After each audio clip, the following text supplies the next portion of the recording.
நாடாளுமன்ற தேர்தல் நெருங்கும் சூழலில் இந்தியா கூட்டணி கட்சிகள் மாநில அளவில் தொகுதி பங்கீட்டு பேச்சுவார்த்தையை தொடங்கியுள்ளன. ஏற்கனவே உத்தரப்பிரதேசத்தில் சமாஜ்வாதிக்கும் காங்கிரசுக்கும் தொகுதி பங்கீடு நிறைவு பெற்ற நிலையில் தமிழ்நாட்டில் திமுகவுடன் இன்று பேச்சுவார்த்தையை தொடங்குகிறது காங்கிரஸ்.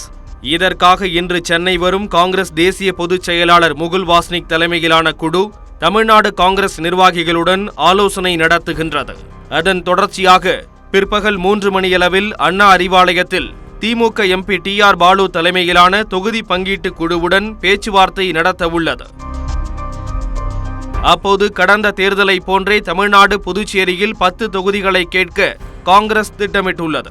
அதே நேரத்தில் கூட்டணியில் அதிக கட்சிகள் இருப்பதால் பங்கீட்டில் விட்டுக் கொடுக்க திமுக வேண்டுகோள் விடுத்துள்ள நிலையில் கடந்த முறை வெற்றி பெற்ற 9 தொகுதிகளையாவது கட்டாயம் பெற காங்கிரஸ் உறுதியாக உள்ளது. போட்டியிடும் தொகுதிகள் மாறினாலும் 9 என்ற எண்ணிக்கையில் குறையக்கூடாது என்பதில் காங்கிரஸ் முனைப்பு காட்டும் என கூறப்படுகிறது.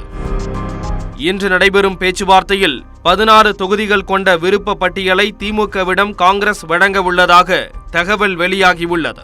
அதில் கடந்த முறை போட்டியிட்ட திருவள்ளூர், கிருஷ்ணகிரி, ஆரணி, கரூர், திருச்சி, சிவகங்கை, தேனி, விருதுநகர், கன்னியாகுமரி, புதுச்சேரி ஆகிய 10 தொகுதிகளுடன் நெல்லை, திண்டுக்கல், மயிலாடுதுறை, காஞ்சிபுரம், கடலூர், கோவை ஆகிய தொகுதிகளும் பட்டியலில் இடம்பெற்றுள்ளதாக தகவல் வெளியாகியுள்ளது. 16 தொகுதிகளின் பட்டியலோடு காங்கிரஸ் வந்தாலும் திமுக 7 தொகுதிகளை மட்டுமே ஒதுக்க திட்டமிட்டுள்ளதாக தகவல் கசிந்துள்ளது.